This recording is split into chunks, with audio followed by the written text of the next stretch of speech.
എല്ലാ ഗുരുജനങ്ങൾക്കും വിനീതമായ നമസ്കാരം. ശ്രീ ഷിബു NR അവറുകളുടെ വേദം എന്ന് പറയുന്ന പുസ്തകവും അതുമായി ബന്ധപ്പെട്ട് പിന്നീടുണ്ടായ രചനകളും ആണ് ഇന്ന് 3 പുസ്തകങ്ങൾ പ്രകാശിതം ആയത്. ആ 3 പുസ്തകങ്ങൾക്കും അത് എഴുതിയവർക്കും ഷിബു സാറിനും എൻ്റെ എല്ലാവിധ ആത്മാർത്ഥമായ ആശംസകളും നേരുന്നു. വേദം എന്ത്, എന്തിന്, എന്തുകൊണ്ട് എന്നുള്ളതിനെ കുറിച്ചൊക്കെ ആധികാരികമായിട്ട് ഈ പുസ്തകത്തിൽ പറഞ്ഞിട്ടുണ്ട് എന്ന് എനിക്കറിയാം. അതിൽ ഏറ്റവും പ്രധാനപ്പെട്ട ഒരു കാര്യം, നൂറ്റാണ്ടുകൾക്ക് മുമ്പ് ജന്മം കൊണ്ട ഈ വേദത്തെയും ഇതിഹാസങ്ങളുടെയും ഒക്കെ സാരാംശവും സത്യവും സംഭരിച്ചുകൊണ്ടാണ് ഇന്ന് ആധുനിക മാനേജ്മെന്റ് ശാസ്ത്രങ്ങൾ പലതും അവരുടെ അധ്യായങ്ങൾ എഴുതി ചേർത്തിരിക്കുന്നുള്ളതാണ്. ഏറ്റവും പ്രധാനമായിട്ട് പറയുകയാണെങ്കിൽ മാനേജ്മെന്റിന്റെ ഏറ്റവും വലിയ തത്വത്തിൽ അടങ്ങിയിരിക്കുന്നത് ശരിക്കു പറഞ്ഞാൽ ഭഗവത്ഗീതയിലെ തത്വങ്ങളാണ്. അത് എന്തുകൊണ്ട് എന്ന് ചോദിച്ചാൽ, ഇമോഷണൽ ഇന്റലിജൻസ് എന്ന് പറയുന്ന ഒരു പദം എല്ലാവരും കേട്ടിട്ടുണ്ട്.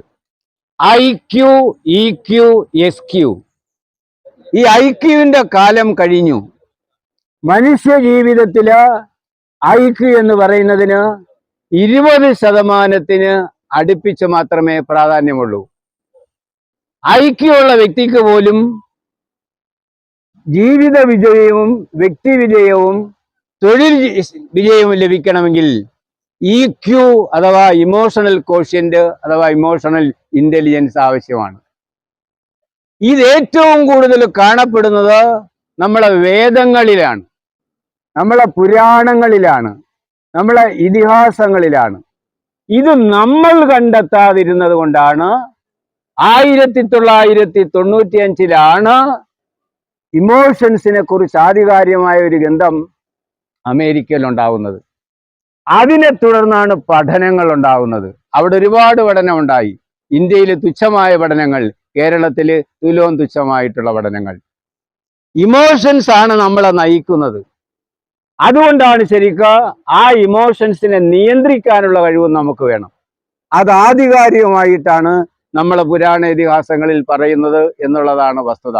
അതുകൊണ്ട് ആധുനിക മാനേജ്മെന്റ് സ്റ്റഡീസിൽ മാത്രമല്ല, ആധുനിക ജീവിതത്തിൽ മാത്രമല്ല, മനുഷ്യൻ ഏതു കാലഘട്ടത്തിൽ എവിടെയുണ്ടോ ആ മനുഷ്യന്, മാനവരാശിക്ക് വികാരങ്ങളുണ്ടോ ആ വികാരങ്ങളെ നിയന്ത്രിക്കാൻ ശരിക്ക് നമുക്ക് തീർച്ചയായിട്ടും ഈ വേദേതിഹാസ പുരാണങ്ങൾ ഉണ്ടാവണം. ഒരു ഉദാഹരണം കൂടെ പറഞ്ഞുകൊണ്ട് ഞാൻ എൻ്റെ സംഭാഷണം നിർത്താം. നമ്മൾ എല്ലാവരും ശരിക്ക് ദേഷ്യപ്പെടുന്നവരാണ്. ഞാൻ നിങ്ങളോട് ദേഷ്യപ്പെട്ടാൽ നിങ്ങൾ തിരിച്ചിരട്ടി ദേഷ്യപ്പെടും. എന്താ അതിന്റെ കാരണം? എന്താണ് അതിന്റെ കാര്യം? ഭർത്താവ് ശരിക്കും ഭാര്യയോട് ദേഷ്യപ്പെടും, ഭാര്യ ഇരട്ടി ഭർത്താവിനോട് ദേഷ്യപ്പെടും.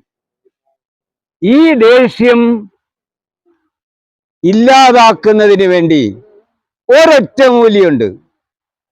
ഞാൻ നിങ്ങളോട് ദേഷ്യപ്പെട്ടാൽ, അല്ലെങ്കിൽ ഭാര്യ ഭർത്താവിനോട് ദേഷ്യപ്പെട്ടാൽ, ഭർത്താവ് ശരിക്ക് തിരിച്ച് ദേഷ്യപ്പെടുന്നത് ശക്തമായിട്ടായിരിക്കും. ആ തിരിച്ച് ദേഷ്യപ്പെടുന്നത് 6 സെക്കൻഡ്സിനകത്തായിരിക്കും. 6 സെക്കൻഡ്സ് പ്രിൻസിപ്പൽ എന്ന് പറയും അതിന്. 6 സെക്കൻഡില് നമുക്ക് നമ്മെ നിയന്ത്രിക്കാൻ കഴിഞ്ഞാൽ, ആ ഇമോഷൻസിനെ കൺട്രോൾ ചെയ്യാൻ കഴിഞ്ഞാൽ, തീർച്ചയായിട്ടും നമ്മുടെ പ്രതികരണത്തിന് അത്രത്തോളം തീവ്രത ഉണ്ടാവില്ല, ശക്തി ഉണ്ടാവില്ല. ദേഷ്യം കെട്ടടങ്ങിപ്പോകും. ഇത് എൻ്റെ സ്റ്റഡിയല്ല, ഇന്റർനാഷണൽ ലെവലില് തെളിയിച്ച ഒരു സംഗതിയാണ്. ഒരാൾ ദേഷ്യപ്പെട്ടാൽ അടുത്ത ഒരാൾ തിരിച്ച് ദേഷ്യപ്പെടുന്നത് 6 സെക്കൻഡ്സിനകത്തായിരിക്കുമെന്നും, ആ 6 സെക്കൻഡ്സ് നമ്മുടെ ഇമോഷൻസിനെ നിയന്ത്രിക്കാൻ കഴിയുമെങ്കിൽ മിണ്ടാതിരുന്നാലും മതി. ഒരുപാട് കുടുംബ കലഹങ്ങൾ ഒഴിവാക്കാം, ഒരുപാട് വ്യക്തി വിദ്വേഷങ്ങൾ ഒഴിവാക്കാം, ഒരുപാട് വ്യക്തിബന്ധങ്ങൾ നമുക്ക് സൃഷ്ടിക്കാൻ കഴിയും. ഇതിനെയാണ് 6 സെക്കൻഡ്സ് പ്രിൻസിപ്പൽ എന്ന് പറയുന്നത്. ഈ 6 സെക്കൻഡ്സ് പ്രിൻസിപ്പിള് ഇന്ന് അമേരിക്കക്കാരോ വിദേശികളോ കണ്ടെത്തിയെങ്കിൽ അതല്ലേ ഫലത്തിൽ ഭഗവത്ഗീതയുടെ അടിത്തറയും. അർജുനനെ ഉപദേശിക്കുന്നത് ശ്രീകൃഷ്ണൻ തീർച്ചയായിട്ടും തന്റെ പേടിയും വിഹുലതയും തന്റെ വികാരങ്ങളും അവിടെ ദേഷ്യമല്ലെന്നേ ഉള്ളൂ, ആ ഇമോഷൻസിനെ നിയന്ത്രിക്കാൻ പഠിപ്പിച്ചത് സത്യത്തിൽ ഭഗവത്ഗീതയാണ്. നമ്മൾ കണ്ടെത്തേണ്ടിയിരിക്കുന്നു എന്നുള്ളതാണ് പ്രധാനം.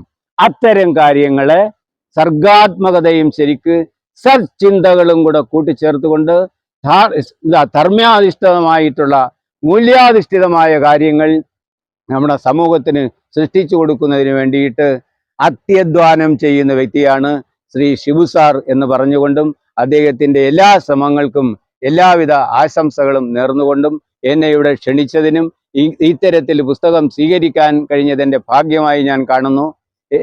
ഈ സമയത്ത് ഒരു 2 വാക്ക് സംസാരിക്കാൻ അവസരം നൽകിയതിനും എല്ലാവരോടും നന്ദി പറഞ്ഞുകൊണ്ട് നിർത്തട്ടെ. നന്ദി, നമസ്കാരം.